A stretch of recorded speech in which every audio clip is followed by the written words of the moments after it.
Update to our sidewalk repair proposal today. So we're going to be reviewing that. We'll talk about that more at the council committee meeting later this month. So if we could put that on the agenda, I'd appreciate that. So Sherry, you want to pull up our presentation?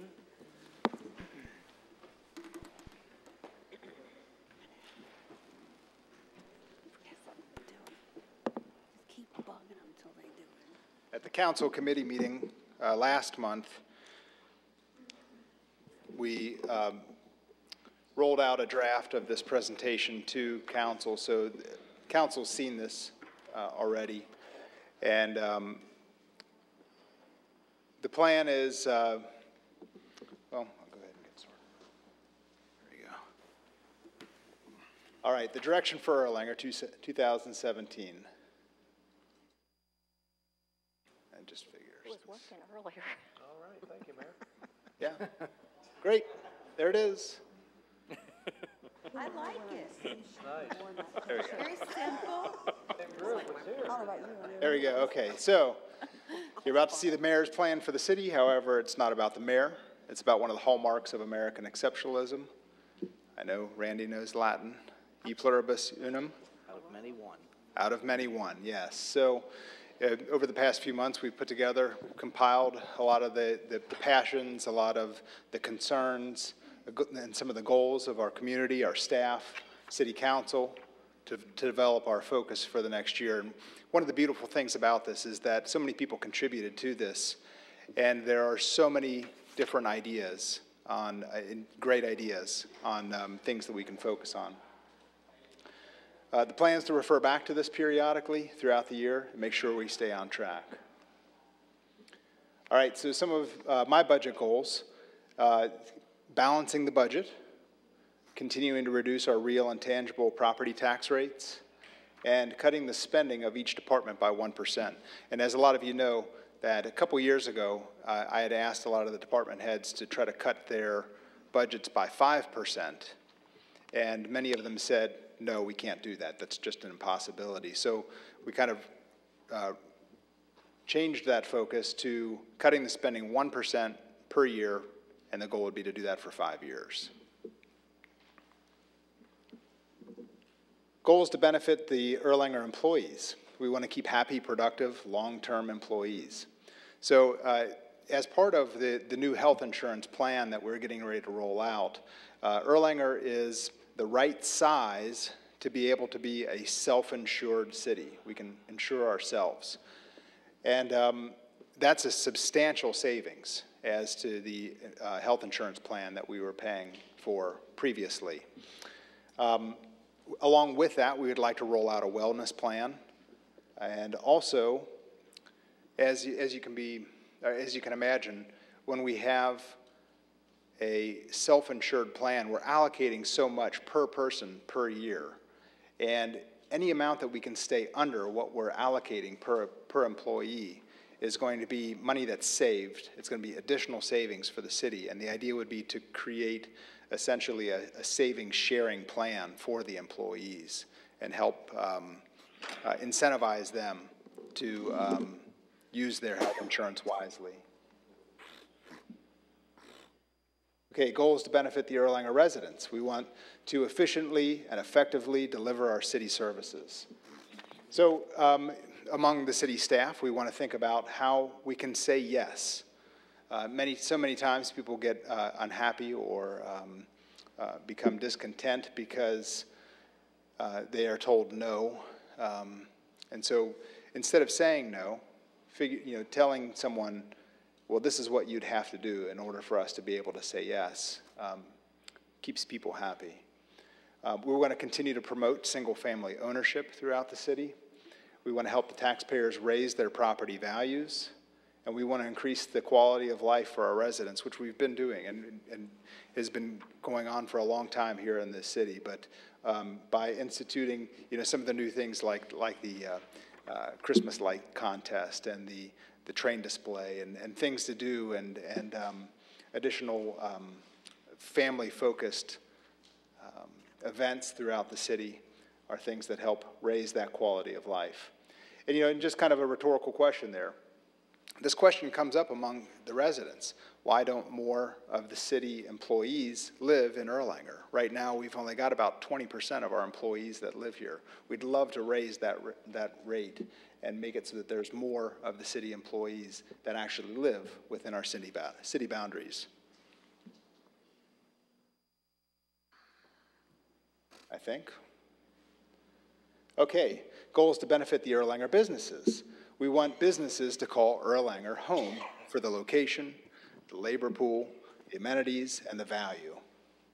So kind of like what we had started here, having a business spotlight at each one of our city council meetings, then also continuing that onto our website and having a business spotlight on our website each month. And then also creating a list of all of our businesses on our website with a link to their website. As we've talked about here in the past, the Google, what do they call that? The Google ratings for a website, if it has a link through a municipal website, the Google ratings skyrocket. So we want to help all of our businesses by putting those links on our website. And we want to increase their opportunities to contribute to their community. One great example of this is we've got Bluegrass Quality Meats celebrating a large anniversary. What is it, 150, wasn't it? That's what I want to say, 150 years. That sounded like a lot. 150 years here in Erlanger, actually 74 years in Erlanger, but 150 years in business. And they've come out and said to us that they want to be a part of all of our summer events. They want to provide the Bluegrass Quality hot dogs and Mets and brats at all of our summer events this year. Having those kind of opportunities for them to contribute is phenomenal. Good for them and good for us. Goals to optimize our strengths. We want to forge mutually beneficial relationships with our surrounding cities. So continuing to find efficiencies in our services, our fire and EMS, police and dispatch, public works. Continuing to make our utilities and their maintenance affordable for everyone. And continuing with our to work with our legislature and our neighboring communities to thwart the drug epidemic. Goals from our city, our Erlanger's elected officials. One of the things is getting more involved in all of the different boards and committees and commissions that we have throughout the area. The Northern Kentucky Area Development District, Mrs. Fetty attended that board meeting with me a couple weeks ago. The Health Department, Mr. Cahill's stepped up and has been attending those meetings as well. PDS, Planning and Development Services, Mr. Blankenship attends a lot of those meetings. The Kenton County Planning Commission, KLC, we've got a handful of others. I believe there's 11 different boards and committees that we've got throughout the city that we attend regularly. And, and I'm inviting the council members to attend those with me. Also there too, which I don't see up there, is the Erlanger-Ellesmere School District. Councilmember Kyle, two of her, so I had asked the council members to give me 2 of your top goals. And so these are some of the responses that we got back. Mrs. Kyle said, welcoming new businesses, small and large. That's a great point. We can't just focus on small business, or we can't just focus on large businesses. We've got to make a point to welcome everybody. Listening to the concerns and make decisions that benefit a majority of the citizens. Councilmember Fetty said, increase the transparency between the city and the citizens. That's financially, that's everything that we do. And then also come to a resolution about the backyard chickens. All right, Councilmember Mr. Cahill said, develop a master street maintenance plan. This is fantastic. This is something that we probably should have done a long time ago. But developing a list of all the streets and their condition, and then also putting together a schedule of when those streets are going to get repaired. so that anybody can see, take a look at that and say, where's my street and where do I fall on the list and how many years is it going to be before that gets done? And also a tax incentive plan for new and expanding businesses. Are you doing that, Sherry? Yeah. Okay, good. I was like, wow, it's really what I think about pushing it. All right, Councilmember Burke said focusing on our police, fire, and public works departments and maintaining our parks and supporting new businesses. Thank you, Kevin. Mr. Montgomery said showing long-term financial stability citywide. Great point. Making sure our police, fire, EMS, and public works have the resources they need. Councilmember Cahill, Mrs. Cahill said, creating a senior center with grant money. And she did make a point to say, you know, that is number one. It's been number one for her for a long time. And she just wanted to focus on that one. And that I appreciate that. And Mrs. Sudkamp also said the same thing. Mrs. Sudkamp also said, with the tax decreases, explain the service cuts and inform the people who will be losing their jobs. And the answer is, there aren't any services that are cut, and no, we're not planning on anybody losing their jobs. With the tax decrease, the tax rate decreases, we're actually increasing our revenue. And then also merging with Ellesmere's Fire District. That's a great point too. I mean, we overlap so much, and finding a way that we can share those services would be a great goal. Councilmember Nicely, Mr. Nicely, said reducing the city's dependence on railroad contracts. It's a great point. A lot of people may not realize that our public works facility sits mostly on railroad land. Our train depot park sits on railroad property. And then also working with the county and state to fix Stevenson Road. And it does, it needs to be fixed. The condition of the street, the condition of the sidewalks, the geometry of the street, the stormwater issues, the width of the road, there's a lot that needs to be fixed there. Councilmember Pitts, Mrs. Pitts said, making sure police, fire, and public works have the resources they need. And also continuing to tackle blight. And we also got goals from our department heads and our staff. Our Chief Finance Officer, Mr. Bodie, said adopt new financial policies. This is a huge task. We've got a book about this thick that is our current financial policies. It is extremely outdated. It was done back in the early 60s. And we've tried to tackle that a number of times and stopped before we've ever finished. And so we'd love to see that get done this year. Goals from our IT director, Matt Allen. Other than getting an updated picture of him, I'd like to get the new cameras and audio in their council chambers and roll out a new city website. And the plan is to do that July 1st. That's in the works. Mr. Bogard, Director of Public Works, said adding staff to Public Works. That's been a plan for a few years now. And also develop a long-range plan for building maintenance. And as a lot of us may be aware that we have had a company helping us with that and working on a facility maintenance plan, and also talking about our fire department, fire station locations and the conditions that they are in right now. All right. Chief Wilson said become fully staffed and increase training. And also having Erlanger host regional trainings, and made a great point here. 8,000 policemen and women are needing training statewide in 2017. We've got a great facility for that. Not all 8,000 at one time, but we do have a great facility for our police to train, and actually we do have some training going on right now.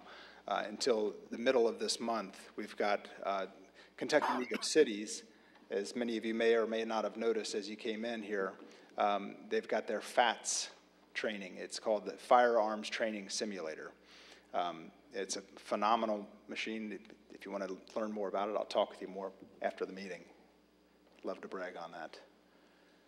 Our fire chief, Todd Whitaker, creating pathway to success. This is something that Chief Whitaker has been talking about for a number of years, and so one of his goals is to make it so that at any given time, our fire and EMS staff would be able to see where they fall on their path to success or their career goals, and where they can expect to be in 1 year, 2 years, 5 years, 10 years down the road.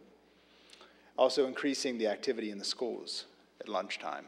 That's a great plan as well, great goal. Increasing their visibility with children is I love that goal. Yeah, the chief eats lunch with someone every week at one of the schools. Yeah. Thank you, Chief. Yeah, thank you for recognizing that. Sorry to interrupt. No, appreciate that. Our city clerk, Mrs. Hoffman, said reevaluating our passport program, the Real ID. There's legislation in Frankfurt right now that could change the way the passports are done or the requirements for passports that would absolutely swamp us here. How many passports did we do last year? I don't have it right offhand. I Yeah. know, we do appointments now, so the Yeah. numbers have gone down since we've gone to appointments. But there were days that we would do 24 passports, and it just got to where we just couldn't do our other work, so we had to go to appointments. But we had quite a few. Yeah. The number that I had in my head was around 3,000 passports that we did last year. And yeah, this requirement would make it so that we'd probably have to add staff in order just to be able to continue to do passports. So we need to pay attention to that legislation. Also, compliance review of internal procedures. So making sure that we're doing things right and doing things by the book. So it's a great goal. Our PR and communications director, Joe Christofield, other than also getting a picture of Joe. Yeah, hey, there you go. The new city logo and branding the city. So, going around and looking at all the different logos that we have between administration, our fire department, police, public works. I counted 11 different logos that we've got, all representing the same city. And trying to pull that all together and make it look like we're all on the same team is a great goal. And then we also, at our last meeting, we had the financial audit recommendations from Van Gordon, Walker and Company. And the one thing that they said was that one of the things they recommended was reconciling our gas card purchases. So what are the next steps? We need the council and citizen involvement. Step in and help. What would you be interested in? What can you be accountable for? Talk to me about it. Let me know what's important to you. And then summarizing, we want to keep Erlanger top of mind when people are looking to relocate or thinking about expansion. And this is only done when we're all moving in the same direction. So thank you. Thank you.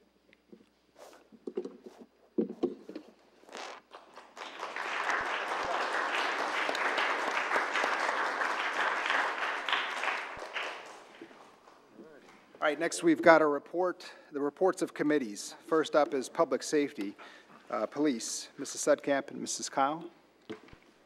Okay, we have several things here. Patrolman Cameron Day and Patrolman Doug Eagler have started with the police department. Paul Ritter and Bryce Hamilton have completed their hiring process and will start the police academy in February. Patrolman Stoltz and Patrolman Strange have officially resigned from the police department. Sergeant Sterling assisted with several other agencies with the inspection of Country Hearth Inn. Patrolman O'Hara and Patrolman Osterbrook began training with Florence SWAT team. And Raven Kane went from part-time to full-time dispatcher.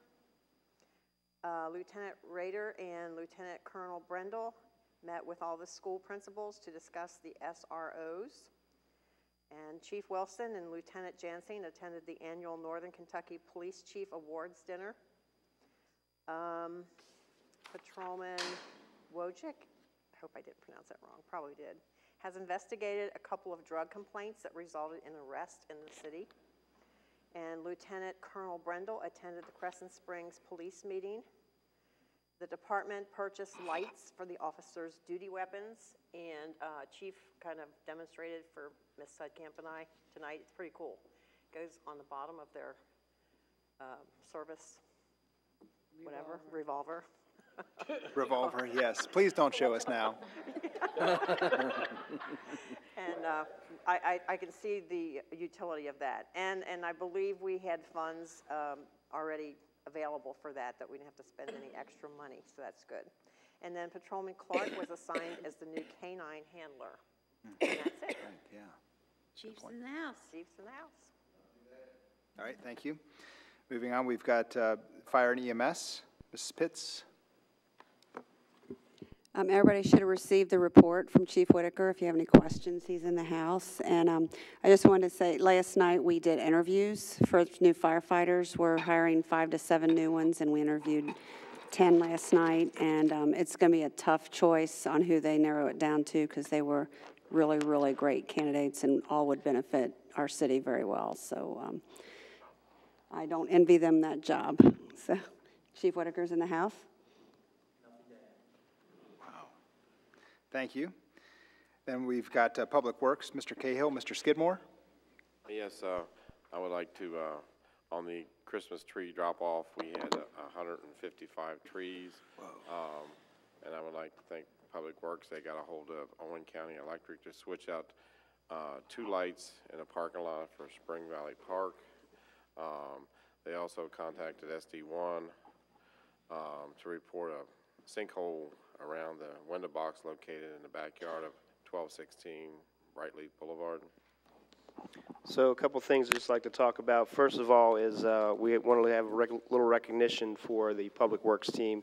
There was an icing issue on Beta Court that turned out to be a broken water line inside a home.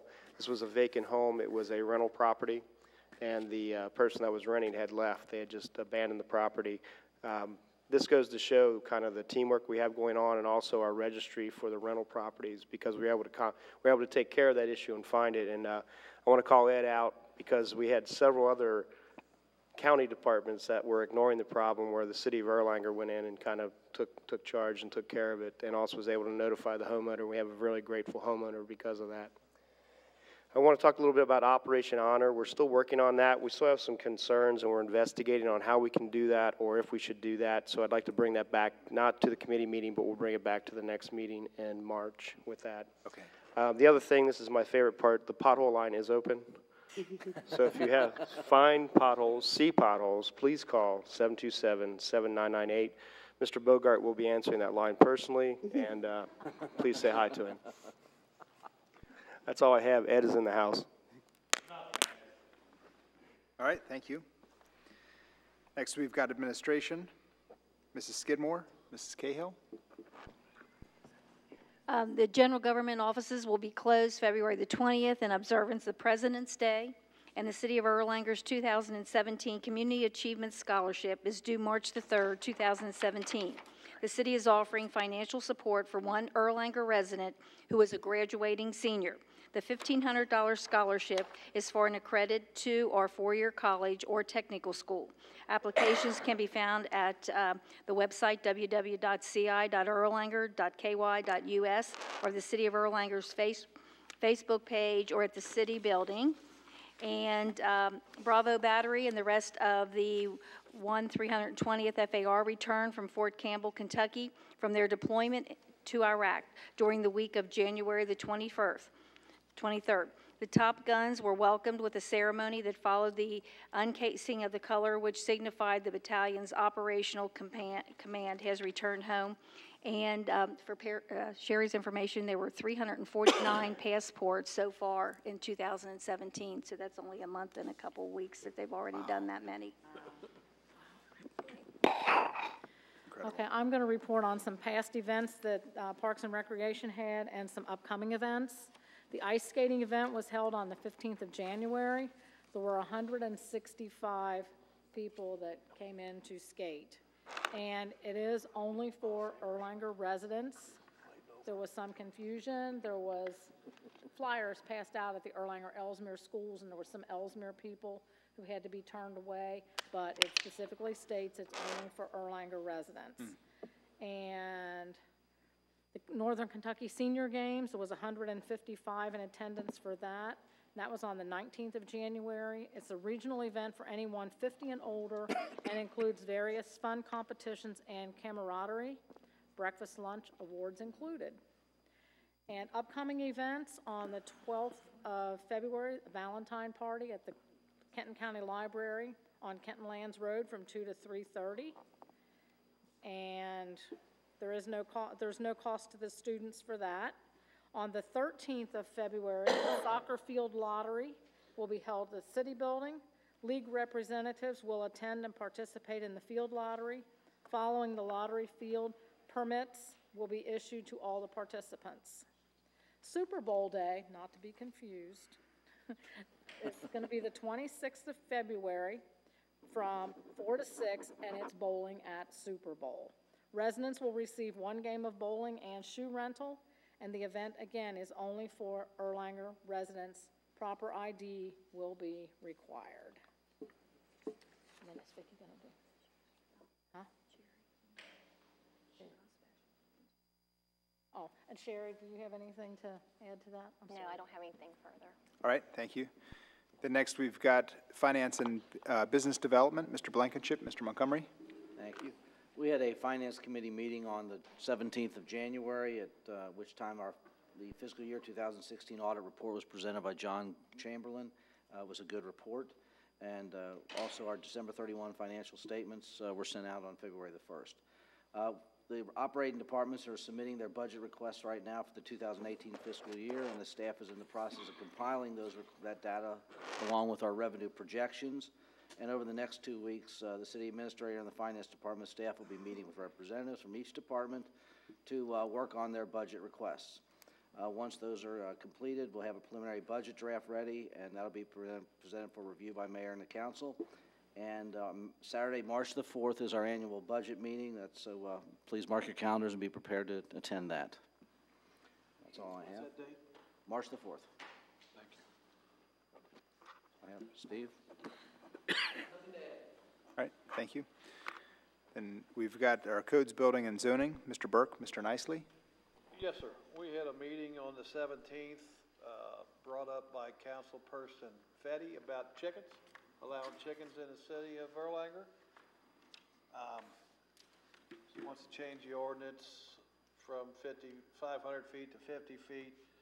I'm not going to say much about it. She's not here tonight to say anything back. Yeah, she'll probably table it. Push all this to the first meeting in March, if that's okay. I think that sounds like a great idea, yes. Yes, sir? You got something? Got anything you need to say? Not really. Okay. Mr. Hahn? Mr. Hahn is here. I didn't know. All right. All right, you've heard the reports of our committees. Do I entertain a motion that we adopt as presented? Motion by Mrs. Kyle, second by Mr. Montgomery. Any discussion? All in favor say aye. Aye. Motion carried. All right, do we have any reports from the representatives this evening? Actually, you know what I would like to, if we could just, maybe not so much this month, but next month, what I'd like to do, if we don't have a report, I'd like to at least get an update from each representative as to when the next meeting is going to be for that the group or committee. So, and also, let me just run through real quick and make sure that everybody's willing to serve as they're listed here on the agenda. So Chamber of Commerce, we've got Mr. Burke and Mr. Blankenship. That's still okay, right? Okay. Historical Society, Mrs. Kyle, is that okay? Okay. And I'm still the mayor's group, yes. And KLC, Mrs. Fetty's not here. Municipal Government League, Mrs. Pitts has mentioned, she's told me already that she wanted to do that. Mr. Cahill had already told me about OKI, PDS, Mr. Blankenship and I have talked about it. Area Development District, Mr. Fields, and also Mrs. Fetty has expressed interest in that as well. And the Kenton County Alliance, Mrs. Skidmore. That's still okay? Okay. All right. So any reports? Okay, we've got Ms. Scow. Yes, I'm happy to announce that in January, the Erlanger Historical Society was awarded one of the first grants from the Kentucky Local History Trust Fund. And this resulted as an outcome of a tax check-off thing that you get on your Kentucky State Income Tax refund. It'll ask you if you want to donate any of that. Good idea for the state. But anyway, we won the grant, and the grant project, Beginning Archival Conservation, will be managed by Michelle Rosman, and she's going to use that to purchase and utilize basic conservation materials in the historic Erlanger Depot Museum. Michelle and other members of the Erlanger Historical Society will attend the grant award ceremony on February 16th in Frankfort, Kentucky. So we're really happy to announce that. And their meetings are on the second Wednesday of every month at 7 p.m. at the depot, usually at the depot. And I believe, isn't it updated on our website? Like if they change, because sometimes, you know, we might go someplace else, but usually it's right there at the depot. And that's it. Thank you. I saw Mr. Cahill with his hand up as well. Yes, OKI met on January 12th, and there was some discussion about the bridge being a priority, as we all read about, so I just wanted to reiterate that. Also discussion about the CVG expansion, which we did read about with Amazon, and they're very excited about the Transportation Department pick, because that is Mitch McConnell's wife, which would help probably Ohio and the OKI region with prioritizing some of those things. So anyway, that's pretty much what we had with that. Grant cycles will be starting again. We'll be looking at that. And we're still out there for the Dole-Wick extension. So, all right. And I'll have the meeting schedule out to, I'll get it to you all. Wonderful, thank you. Any others? Mr. Blankenship? I attended the mayor's group meeting a couple weeks ago. And there's just a couple things we're discussing I want to mention. One is that the legislature adopted a law repealing prevailing wage law, which theoretically will save us money on contracting. We'll see if it really does. And secondly, there was a new decision for the Sixth Circuit Court of Appeals dealing with political signs and municipal ordinances on that. We may want to look at that decision to see if it impacts our ordinances and whether we need to make revision to them. Great, great. Can I add to that? Yeah. I just read an article today that one of the cities, I think it was Lakeside Park, saved $75,000 on street repairs because of prevailing wage. Fort Mitchell, yeah. Or Fort Mitchell, okay. I knew it was one of them. Yeah. And that was a great example because they had put the stuff out to bid and got the bids back, and then it got repealed, and so they threw them all out and said, let's rebid it. So, yeah, it makes a big difference. A lot of money. I wanted to let everybody know that the next PDS board meeting is Thursday, February 16th at 5:45, if you'd like to attend. Would love for you to be there. And also, our mayor's group meeting meets the third Saturday of every month, and it does change each month. And I should know that right offhand where we're meeting next. I can pull that up here in a minute. So any other reports? Go ahead, Mrs. Skidmore. Yes, the Kenton County Alliance did not have a meeting today. There was a convention going on about drug abuse, and they chose to cancel our meeting so they could go to that one. But also, the Optimist Group meets on Wednesdays in Pee Wee's establishment, restaurant, and they supported a scholarship. And Linda Dietz is going to give us some information about the scholarship and clue us in on who won it. Ooh, stay tuned.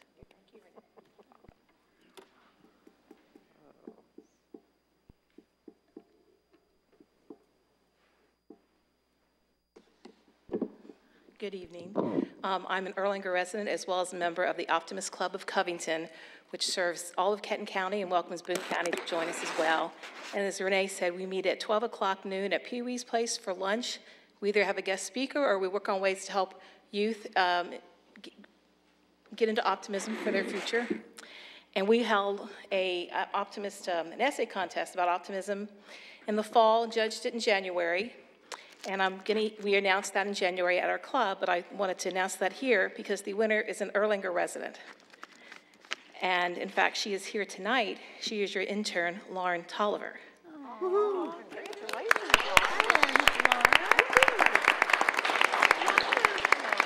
And her essay will now go to the district level. She won $100 from us, and it will go to the district level and could win possibly $2,500 at that level. This is part of Optimist International, and we're a club of their.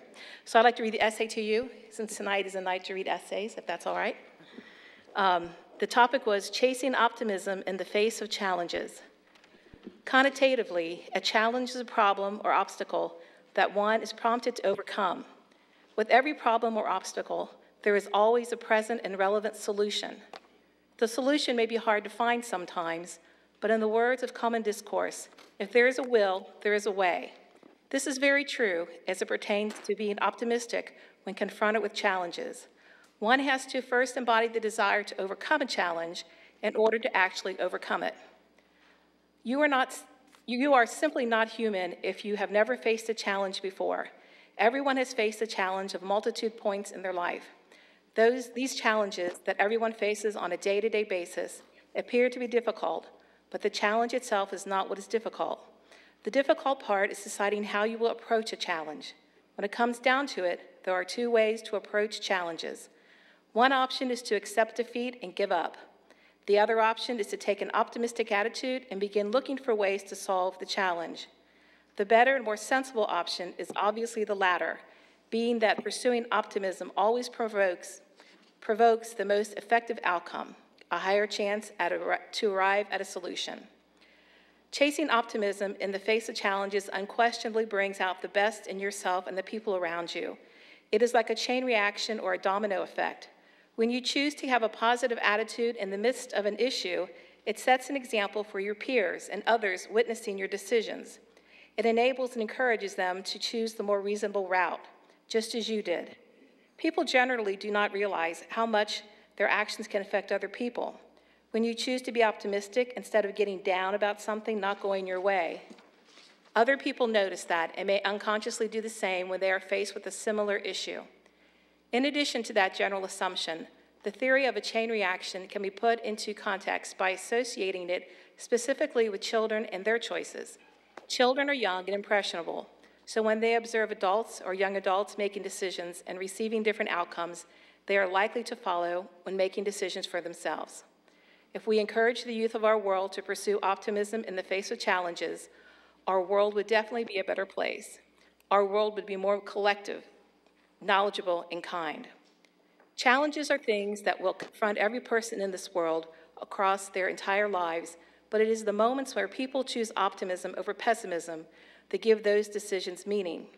Choosing optimism in the midst of a challenge equates perseverance and resilience, just as choosing pessimism equates defeat and weakness. Why would anyone even consider giving up when there is a chance for them to overcome their challenge if they just tried? All it takes is the will to try and some effort to overcome challenges. With the encouragement from peers and a positive mindset, anyone can overcome a challenge. Choosing optimism in the face of a challenge is important for many reasons, but the most important above all else is that it is the most ethical and right choice. Many great leaders have been faced with challenges bearing an extremely heavy weight, challenges that involve the future of our country, that the president has to deal with, are challenges that can affect more than people than just the president. He or she makes decisions in the midst of challenges with the general good of the people in mind, hence making his or her choice most likely the right one. They have no choice but to remain optimistic in the face of challenges because they have a country to run. There is a reason that you have never seen presidents upset or showing signs of defeat. It is their job to be optimistic and deal with challenges, all while setting a positive example for our country and countries all around the world. It is very important to constantly pursue optimism in any challenge that you come across, because there is just no other way to live. How can you expect the worst from everything and think it will get you anywhere? Instead, when an obstacle appears, have faith, optimism, that is, that you will overcome it, and you will. Thank you, Lauren, for your essay.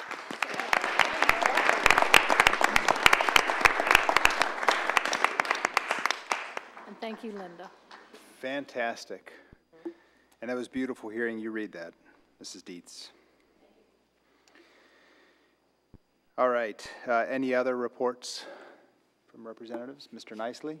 I'd like to Russell, the manager of the L&N Credit Union.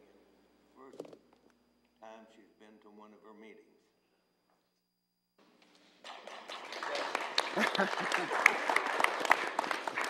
Welcome.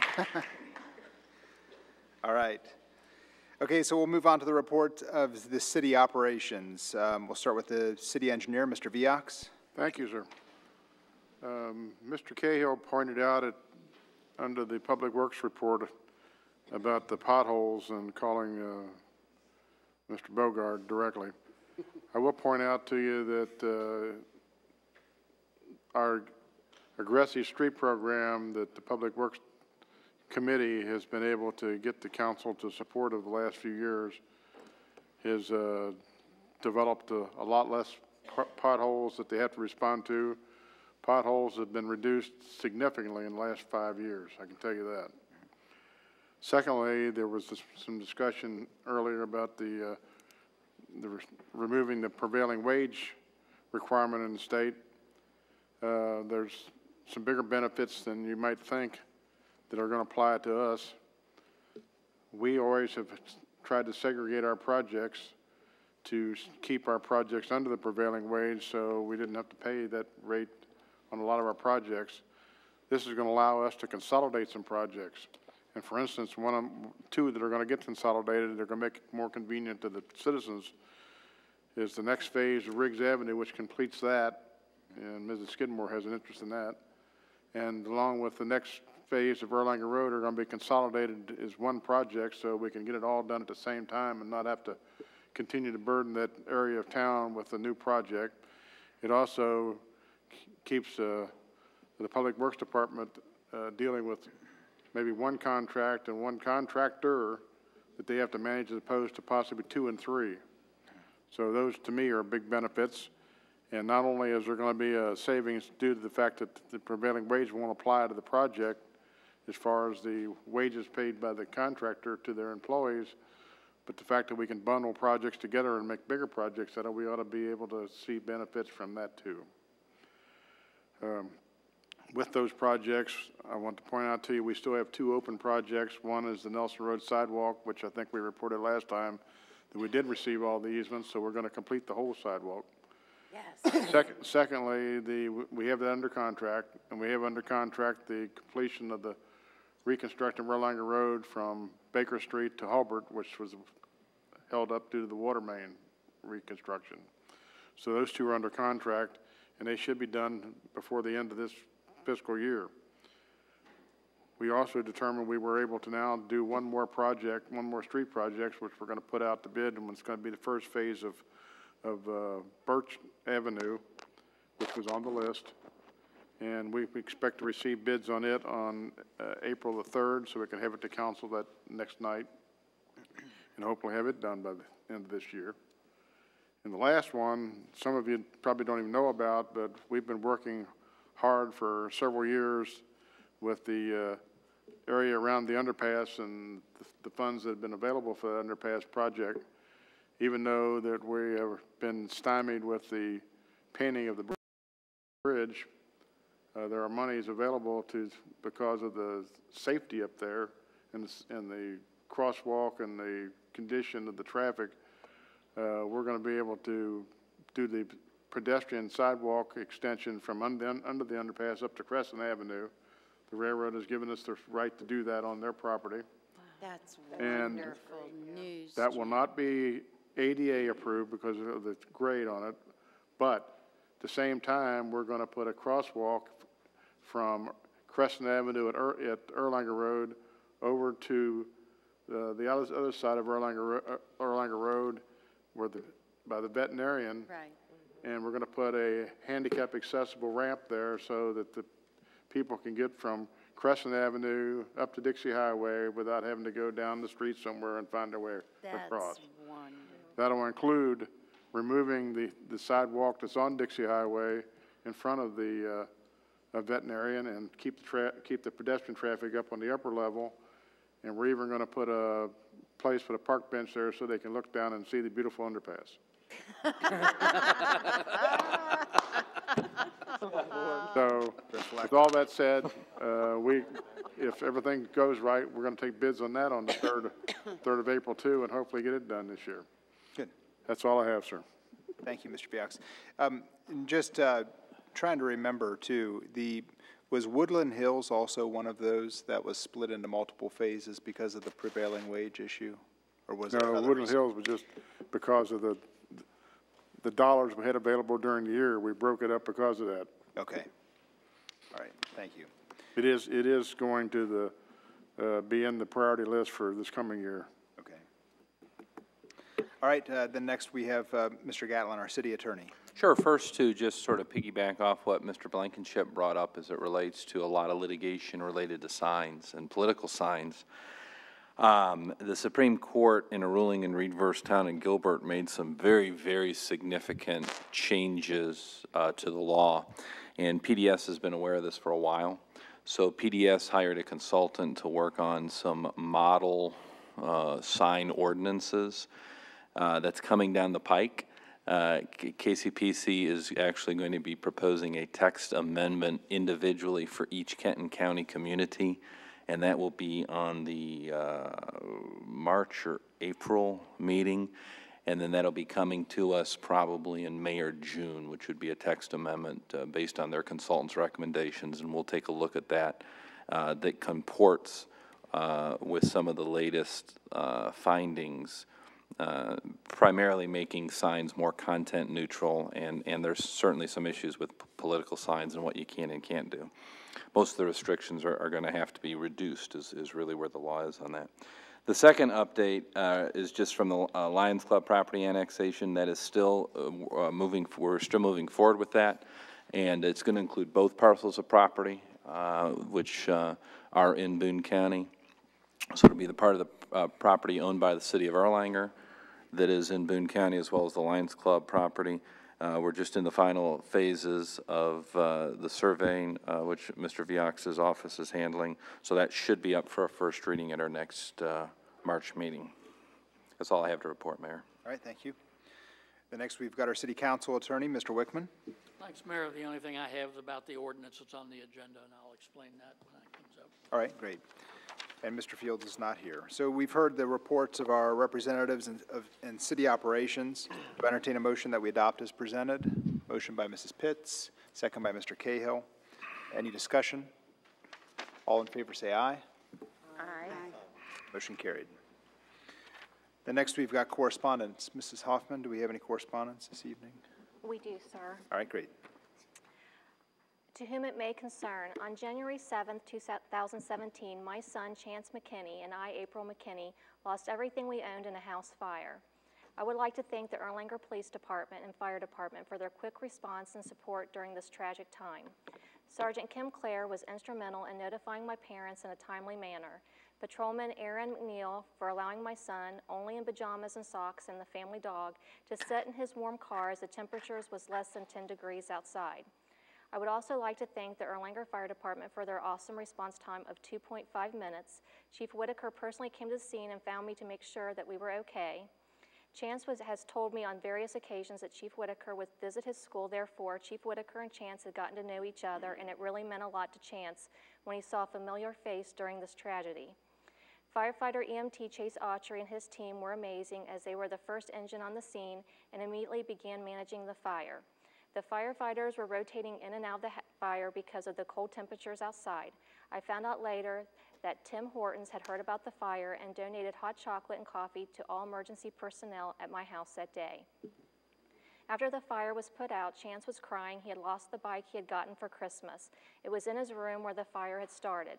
That following Monday morning, I got a call from Sergeant Matt Kramer and Patrolman Ryan Atchley asking for a picture of the bike and or the place we bought it from, as they were going to replace it for him and deliver it to him at school. Afterwards, they dropped the bike off at my parents' house, so it would be there when Chance got home from school. In the days and weeks following the fire, there have been an overwhelming amount of support from my family and me. Sergeant Sterling visited us at my parents' house and dropped off a Kmart gift card on behalf of the FOP and Chief Tim Thames. This was very much appreciated since we had nothing except the clothes on our backs the day of the fire. The Erlanger-Ellesmere School District also donated gift cards to help with purchasing necessary items. The Red Cross assisted financially, as well as our church, Erlanger Church of Christ. Numerous people have also dropped off clothing, food, school supplies, toys, and gift cards. In conclusion, I just want to say thank you to the city of Erlanger and the community for all the outpouring of support, love, prayers, and words of encouragement. This is truly the definition of Friendship City. Sincerely, April McKinney. Oh, that's great. That's awesome. Incredible. Any others? No, sir. All right, thank you. All right, so now it's the time of the meeting for our citizen public comments. We've got a few people that are signed up to speak, so I'd ask that we try to keep it to 3 minutes. First, we've got Linda Dietz, and she's on here as talking about the Optimist Club essay winner, which she's already done, so I think she's left as well. So, okay, we'll move on to Mr. Chisenhall, Mike Chisenhall. Thank you. Thank you, Mayor and Council. The only thing I want to talk about is something that just, well, I'd heard about it at another meeting, but it's the backyard chickens. When is the next meeting about the chickens? Is that going to be at the council meeting in March? Yeah, that'd be the plan. Okay. Okay. Well, I'm against it. I don't know. I think I know when I looked at the website, there's a lot of rules and regulations concerning this, but that's great if everybody would obey the rules and regulations, but that never happens. I mean, we can't even, I'm sure the police department gets enough calls for dogs and cats, and I can't imagine what this is going to open up with chickens 50 feet from your back door. And if you don't think that's pretty close, get out and measure how far 50 feet is from your own property, and then go over to Tuis's and see what that smells like. So I'll be at the next meeting. Thank you very much. Thank you, Mr. Thank Chisenhall. you. All right, then we've got Mr. Gary Meyer. All right. We've got Pat Mitchells. Pat Mitchell's in the audience. Mr. Jim Perry. See him? Okay. Ms. Ann Isaac.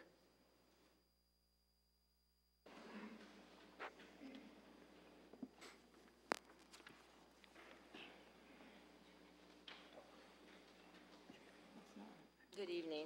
First off, I just would like to ask all of you to remember Councilwoman Jessica in your thoughts and prayers. As the mayor had said earlier, her grandmother had a devastating stroke the other day, and so she flew out yesterday with her father to New Jersey to be at bedside in these last hours or days. Once again, I'm here to talk about chickens, and I'm sorry you feel that way about chickens. Tui's is a big institution of raising chickens, and they're going to smell bad. But a handful, we're talking about 6 chickens, they don't smell bad. But at the last special council meeting, we heard from the Codes Enforcement Officer, who I don't see here tonight, his opinion about the feasibility of the proposed chicken ordinance revision. And he stated that based on his experience with the lack of participation in the voluntary pit bull registration, that he thought that residents would be unwilling to apply for chicken permits. That's like comparing apples to grapes. Pit bulls as a breed are known to be vicious and dangerous, so much so that many communities do not allow them. And many insurance companies will not even provide homeowners insurance or renters insurance to those that own them. They are the #1 dog responsible for dog bites in the United States in the last 10 years, and their bites are particularly ferocious. It is also generally recognized fact that many of the pit bull owners are involved in nefarious activities such as drug dealing. So, expecting that, or taking these facts into consideration, expecting that pit bull owners are going to be responsible and voluntarily register them with the city, I think is a bit of a lofty expectation. On the other hand, obtaining a city-issued permit for chickens will allow the resident to raise them with the restrictions, and it is a good indication that the owner will be responsible with them. The proposed revisions are quite restrictive, but at least it allows ordinary homeowners the chance to participate in a great and rewarding hobby. Where is You wrap it up in about 20 seconds, Ann? Yeah, where is the logic in that the city allows dangerous and ferocious dogs and yet forbids harmless hens? What would you rather see your children or grandchildren living next to, a ferocious, vicious dog or some happy hens? Also, just one thing, I'd like to make a comment about Mrs. Sudekamp's free advertising for Tui's eggs. While they may be fresher than store-bought eggs, they are less nutritious than backyard chicken eggs. It is, studies have been done. Chickens are omnivores. They eat weeds, grasses, insects, worms, caterpillars, and most table scraps, and confined birds are fed only grain. Studies have shown that backyard chicken eggs have 4 times more vitamin E, twice as much vitamin A, 8 times more beta-carotene, 3 times more omega-3s, 40% less cholesterol, and saturated fats. Why take a pill for all these nutrients Let's get it wrapped up. when you can get it naturally and more deliciously? Thank you. All right, thank you. I have a question for her. Okay. Mind? Yeah, Have you had chickens in Erlanger before? I have them now. You have them now? Yeah. So, that's all I got. That's all I want. Okay. All right, next we've got Laura Talent.